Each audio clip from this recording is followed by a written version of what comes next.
Look around the room you are sitting in right now. The technology, the materials, the engineering. Now, imagine a scenario where 2,000 years from today, humanity has completely forgotten how any of it works. We are taught from a very young age that human progress is a straight line pointing upward, a continuous march from the Stone Age to the digital age. But what if that timeline is a lie? What if the physical evidence buried in the mud and locked in museum cases proves that human history is not a straight line at all, but a fragile bridge that keeps collapsing? The objects we are about to look at do not just challenge the timeline of human invention, they violently break it. In the year 1901, a crew of Greek sponge divers seeking shelter from a violent storm dropped anchor near the remote island of Antikythera. When they descended to the sea floor, 50 meters below the surface, they stumbled upon the wreckage of a Roman ship dating back to the 1st century before Christ. Among the scattered marble statues and broken clay amphorae, they hauled up a heavy, calcified lump of corroded bronze. That lump currently rests under the lights of the National Archaeological Museum in Athens. Modern X-ray tomography has finally peered through the calcification to reveal what is hidden inside: 37 interlocking hand-cut bronze gear wheels. It is known today as the Antikythera mechanism. For generations, the official historical consensus held that complex, geared machinery of this magnitude simply did not exist until 14th century Europe, with the invention of the first mechanical astronomical clocks. Historians acknowledge that the ancient Greeks were brilliant philosophers and mathematicians, but they were entirely convinced that the Greeks lacked the practical metallurgy and precision tooling required to build a functioning, mechanical analog computer. The Antikythera mechanism tears that assumption to shreds. Precise measurements of those internal bronze gears prove beyond a shadow of a doubt that this machine tracked the solar calendar, predicted solar and lunar eclipses down to the exact hour, and physically calculated the erratic, elliptical orbit of the moon. To accurately track the moon's accelerating and decelerating speed across the sky, the device utilizes an epicyclic, or differential, gear, a highly complex mechanical arrangement that allows two separate shafts to rotate at different speeds. The differential gear was officially patented in the year 1827. Yet, the Greeks engineered one in solid bronze over 2,000 years earlier. The honest, terrifying limit of archaeology here is profound. While ancient texts mention similar devices built by Archimedes, the Antikythera mechanism is the absolute only physical object of its kind ever recovered from antiquity. Nothing leading up to its invention has ever been found in the dirt, and absolutely nothing succeeding it exists in the archaeological record for over a millennium. If this one device happened to sink to the bottom of the sea and survive, we are forced to ask a haunting question. How many other brass and bronze analog computers were melted down to forge cheap swords and coins during the bloody collapse of the ancient world? Moving from the depths of the Mediterranean to the display cases of the Cairo Museum, there sits a circular stone artifact measuring 61 centimeters in diameter. Excavated in 1936 from the tomb of a First Dynasty official in Saqqara, it is carved entirely from metasiltstone. The object, universally known as the Sabu disc, features a central hub with three incredibly thin, sweeping lobes folded perfectly inward toward the center. The Egyptian Ministry of Antiquities dates this object to approximately 3100 before Christ.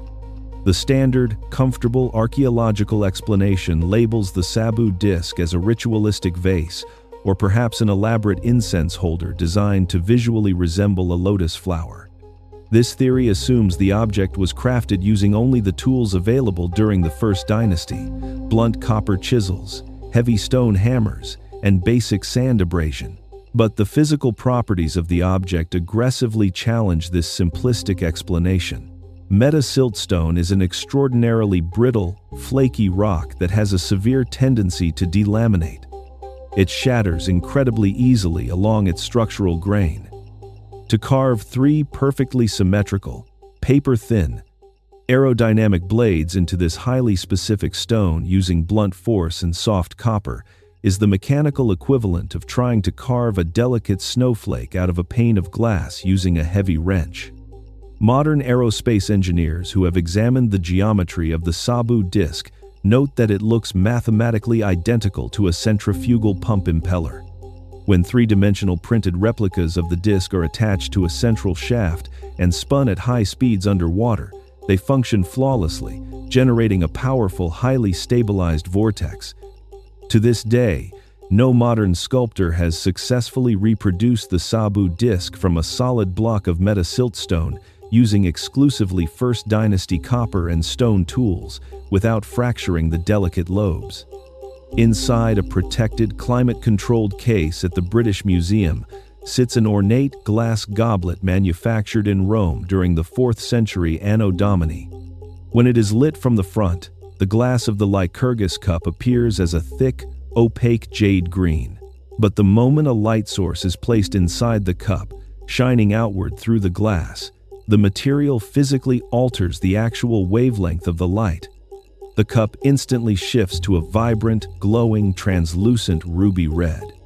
For decades, the official academic explanation was that the Roman glassmakers achieved this remarkable dichroic effect either through sheer, lucky, accidental contamination of the glass melt or through a grueling, blind process of trial and error.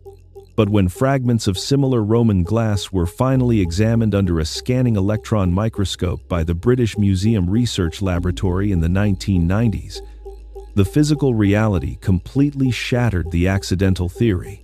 Embedded deep within the glass matrix were microscopic particles of a gold and silver alloy.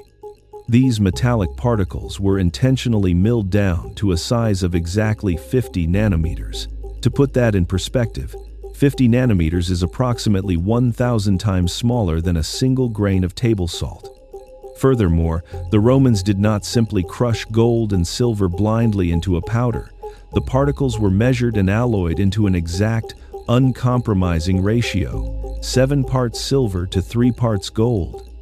When light passes through the glass, it hits these nanoparticles, causing the electrons on the surface of the metal to vibrate and physically alter the color of the light itself. Modern science calls this highly advanced process plasmonic resonance. The counterintuitive reversal here is undeniable. Achieving an exact 7:3 molecular alloy ratio, milled to a uniform 50 nanometers, and suspended evenly throughout a glass matrix simply cannot happen by throwing random metal scraps into a hot fire. It requires a systematic, highly repeatable chemical process. Modern engineers only successfully replicated highly controlled plasmonic resonance arrays around the year 2014, utilizing advanced, multi-million-dollar nanotechnology laboratories. If 4th century Roman artisans were manipulating light at the nanoscale, using precise metallurgical ratios, what other advanced chemical sciences did they completely master that were subsequently erased from human memory during the violent collapse of their empire? Recovered from a small village near Baghdad in 1936, a seemingly mundane artifact rests in the National Museum of Iraq. It dates to the Parthian period, roughly 250 before Christ to 224 Anno Domini. The object is a simple 14-centimeter terracotta jar. Inside the jar is a hollow cylinder made of a rolled copper sheet. Inside that copper cylinder is a single iron rod, held firmly in place by a heavy plug of asphalt. The physical arrangement of these 3 distinct materials, clay, copper, and iron, violates every standard archaeological categorization.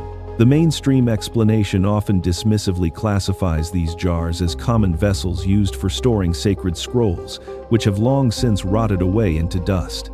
But the physical evidence inside the jar violently contradicts a storage function. The iron rod shows heavy, unmistakable signs of acid corrosion, a condition completely inconsistent with protecting delicate papyrus documents. The shocking counterintuitive reversal is that this object is not a container at all, it is a machine. Specifically, it is a functioning galvanic cell. If the jar is filled with a mild acidic electrolyte such as grape juice or fermented vinegar, both of which were highly common in the ancient Middle East, the chemical reaction between the copper and the iron generates a steady electrical current. In the year 1940, an engineer named Willard Gray built an exact physical replica of the artifact and successfully generated between 1 and 2 volts of electricity. While sensationalist claims that these ancient batteries powered forgotten light bulbs are entirely debunked by the lack of physical evidence, the generation of a volt of electricity is an undeniable, physical reality of the design itself. The most plausible application, supported by limited but compelling evidence of microscopically thin gold layers on Parthian jewelry, is electroplating, using the electrical current to fuse a microscopic layer of gold onto a silver base. Alessandro Volta officially invented the first electric battery in the year 1800. If ancient Parthian jewelers were secretly harnessing mild electrical currents to chemically plate gold 2,000 years before Volta was even born, why was this rudimentary grasp of electrochemistry treated strictly as a closely guarded trade secret, never formalized into a widespread science, and ultimately completely lost to time? Standing exposed in the open air of the Kutba complex in India is a massive 7.2-meter metal column weighing 6 solid tons. It was forged in the 4th century Anno Domini during the height of the Gupta Empire. The physical anomaly of the iron pillar of Delhi is entirely chemical. Iron, by its very nature, forms iron oxide when exposed to oxygen and moisture. It rusts. Unprotected iron structures eventually, inevitably, degrade into red dust. The Eiffel Tower in Paris, constructed of heavy puddle iron, must be entirely repainted every 7 years at enormous expense just to prevent catastrophic structural corrosion. Yet, the iron pillar of Delhi has been standing outside, enduring the punishing monsoon rains and the blazing, humid heat of the Indian subcontinent for over 1,600 years. It has not rusted. The mainstream academic explanation originally tried to dismiss the pillar by claiming it was cast from a fallen meteorite. However, rigorous metallurgical analyses conducted by the Indian Institute of Technology Kanpur definitively proved that it was forged from terrestrial, earthly iron. The counterintuitive reversal lies deep within the impurities of the metal itself. Modern steelmaking relies heavily on advanced chromium plating or toxic galvanization processes to prevent rust. The ancient Indian metallurgists achieved total corrosion resistance through deliberate imperfection. Analysts confirmed that the ancient iron contains an exceptionally high amount of phosphorus, nearly 1%. Unlike modern blast furnaces, which actively extract phosphorus to create pure, workable steel, the ancient charcoal-fired process deliberately left the phosphorus in the mix. When exposed to the elements, this high phosphorus iron aggressively reacts with the atmospheric moisture to form a microscopic crystalline layer of iron hydrogen phosphate hydrate. This passive, invisible layer perfectly shields the core iron from any further oxidation. Modern industry can replicate this specific chemistry today, but the sheer logistical challenge of the ancient forging process remains staggering. The 6-ton pillar was not poured into a single giant mold as liquid metal. It was forge-welded entirely by hand, requiring hundreds of master blacksmiths to precisely hammer red-hot lumps of iron together into a seamless, perfectly balanced 7-meter cylinder. If 4th-century blacksmiths possessed the advanced metallurgical knowledge to forge a 6-ton rust-proof iron column by deliberately manipulating its phosphorus content, why was this vastly superior structural technique abandoned for centuries in favor of iron that crumbles into dust?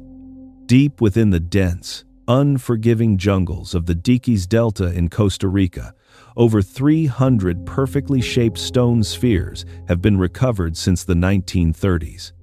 The National Museum of Costa Rica documents that these objects range from a few centimeters in diameter to massive globes over 2 meters across.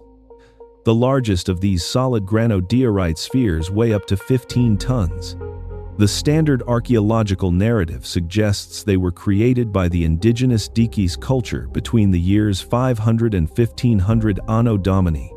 The proposed method of manufacture involves thermal shaping, alternating extreme heat from fires and cold water to fracture the outer rock, followed by years of continuous, agonizing, pounding, and grinding with harder river stones to achieve their flawless spherical form.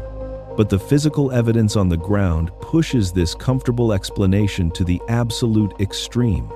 Granodiorite is a highly resilient, incredibly hard igneous rock, very similar to granite. Shaping a 15-ton boulder into a highly precise, mathematically perfect sphere using only handheld river stones requires a staggering investment of time and flawless, continuous geometric control. The true logistical anomaly, however, is not the carving itself, it is the transit. Many of these massive spheres were discovered miles away from the nearest natural granodiorite source, resting high on elevated plateaus or deep across treacherous, undulating jungle terrain. The counterintuitive reversal lies in the brutal environment. Moving a 15-ton, perfectly smooth stone sphere through a dense, wet, muddy tropical rainforest without iron machinery, wheels, or draft animals is nearly physically impossible. A rolling sphere of that immense weight would instantly embed itself deep into the soft, yielding jungle mud. Dragging it on heavy wooden sledges through tightly packed, ancient trees and over steep, slippery ridges defies the absolute physical limits of human traction. To this day, no modern team of researchers has physically attempted to move a 15-ton granodiorite sphere through the Costa Rican jungle, using only pre-Columbian ropes, wooden logs, and raw human labor. If shaping a massive stone into an exact geometric sphere requires decades of sedentary, highly concentrated work, how did this civilization manage to transport these perfectly finished, 15-ton monoliths across miles of impassable tropical mud without ruining them? Preserved securely in the archives of the Topkapi Palace in Istanbul is a fragile fragment of a gazelle skin parchment. Drawn in the year 1513 by the Ottoman Admiral Piri Reis, it is undoubtedly one of the most famous and highly debated cartographic documents in the world. The surviving fragment displays the western coasts of Europe and North Africa, and the eastern coast of South America. The official historical consensus confirms that Piri Reis compiled this map using roughly 20 older source maps, including highly guarded maps captured from Portuguese explorers and a map personally used by Christopher Columbus. Much of the popular sensationalism surrounding the map claims it depicts the subglacial coastline of Antarctica, supposedly proving an ancient, advanced survey of the continent before it froze over. Mainstream cartography completely rejects this, attributing the southern landmass either to a hypothetical undiscovered continent or a severely distorted rendering of the South American coast, bended to fit the edge of the parchment. But stripped entirely of the Antarctica debate, a terrifying, verifiable anomaly remains locked in the physical ink. It is the longitudinal precision. The Piri Reis map places the eastern coast of South America in its correct, exact relative longitude to the western coast of Africa. The counterintuitive reversal here is absolute.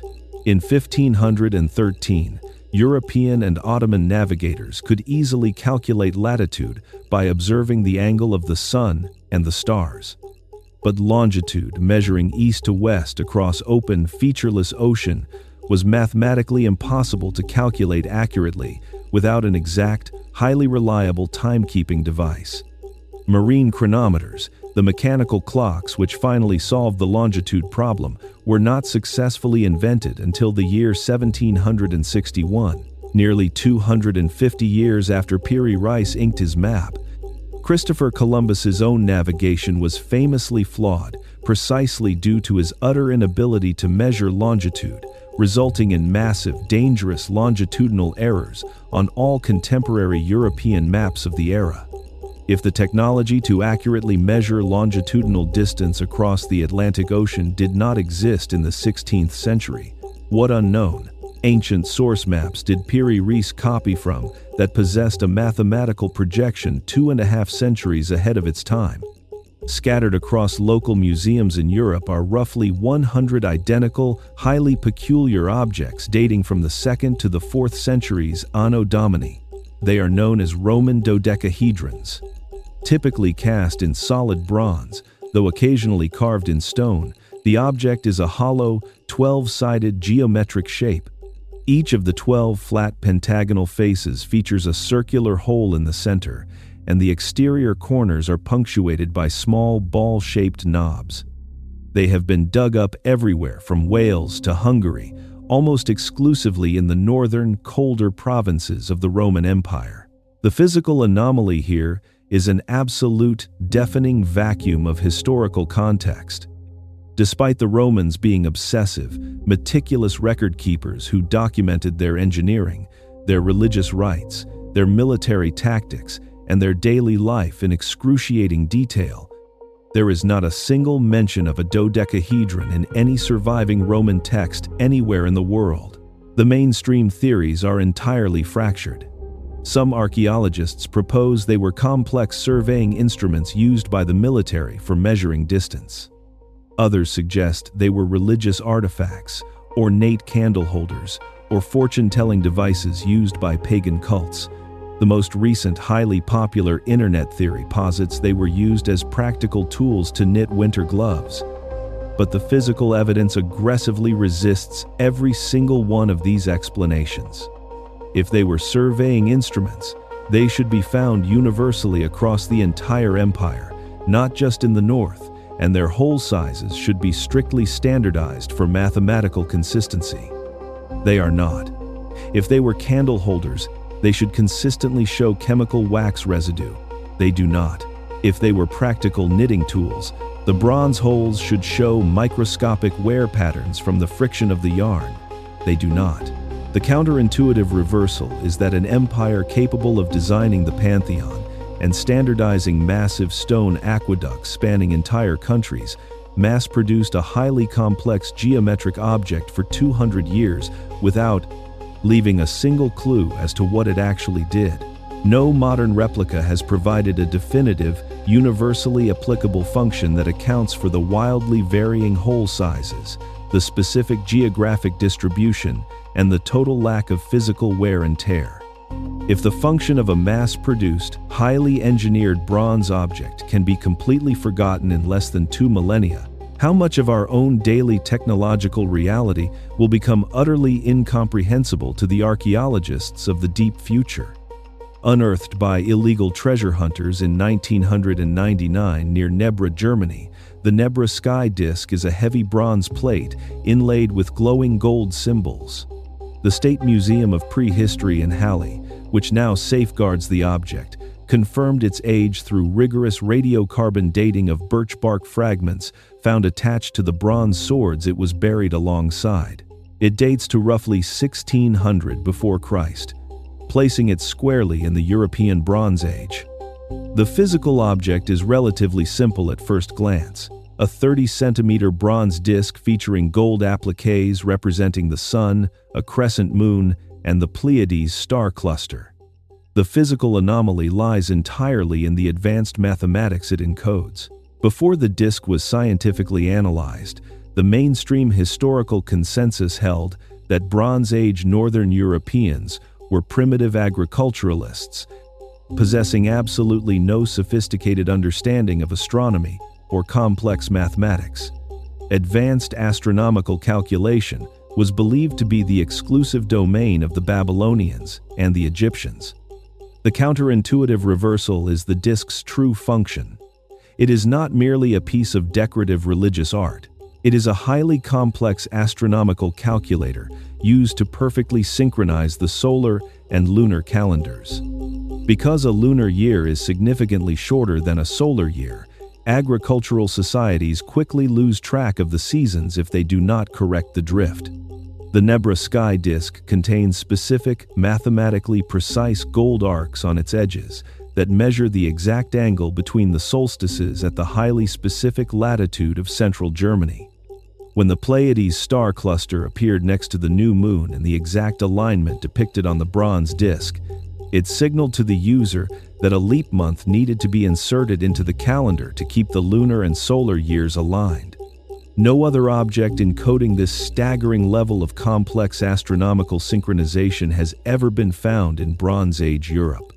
If this precise mathematical understanding of celestial mechanics existed in the dense, isolated forests of Bronze Age Germany, why does it exist as a solitary, isolated artifact, seemingly without any precedent or successors in the archaeological record of the entire region? Deep inside the highly secure Voynich Rare Book and Manuscript Library at Yale University rests an illustrated codex that consistently defeats the combined cryptographic computing power of the modern world. It is known as the Voynich Manuscript. Radiocarbon dating conducted by the University of Arizona confirms the vellum pages were created in the early 15th century, exactly between 1404 and 1438. The anomaly is not the physical vellum, but the ink. The manuscript is written entirely in an unknown, unreadable alphabet, accompanied by intricate, bizarre illustrations of plant species that do not exist anywhere on Earth, strange anatomical diagrams, and impossible astronomical charts. The mainstream explanation attempts to posit that the manuscript is simply an elaborate medieval hoax, or perhaps an alchemical cipher designed by an early scientist to protect their knowledge from the fires of the Inquisition. But the physical analysis of the ink and the text creates a terrifying linguistic paradox. If the text is a hoax, it is a hoax written with superhuman fluency. Analysis by modern cryptographers shows that the text adheres strictly to Zipf's law, a mathematical and statistical pattern of word frequencies found in all natural human languages. Artificial, randomly invented gibberish utterly fails this mathematical test. Furthermore, a visual examination of the physical manuscript reveals a staggering level of unbroken execution. There are no crossed-out words. There are no hesitation marks. The unknown scribe wrote the text smoothly, flowing from left to right, as if they were entirely, effortlessly fluent in this completely non-existent language. To this day, no modern intelligence agency, supercomputer, or linguistic artificial intelligence has been able to decipher a single, coherent sentence from the Voynich manuscript. If a 15th century scribe possessed the cognitive ability to fluently write an unbreakable, mathematically perfect cipher detailing alien botany and astronomy without a single correction, why is there absolutely no other physical trace of this language anywhere else in the historical record of human civilization?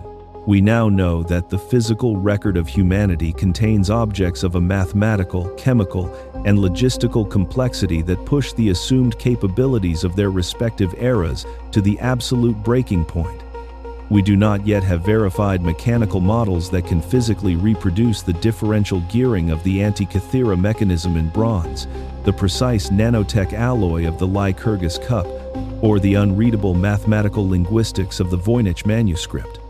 These artifacts connect to a larger, cross-cultural pattern, highly advanced techniques and knowledge sets that appear in isolated pockets of history, achieve impossible heights of precision, and then completely, silently vanish, leaving later, supposedly more advanced civilizations entirely unaware of their existence. What this tells us is not the cheap science fiction answer that ancient civilizations possessed magic or extraterrestrial aid. It tells us something much more profound. It tells us that the distance between what our ancestors achieved and what we assume they could achieve is measurable, and the gap is real. The gap is in the physical record, and it is not going away. Understanding what ancient civilizations actually achieved requires us to look at the raw physical data, ruthlessly stripping away both our modern assumptions of superiority and our fabricated myths. Look at the evidence. Which of these 10 historical artifacts do you believe provides the strongest, most undeniable physical proof that technological regression is just as common in human history as technological progress.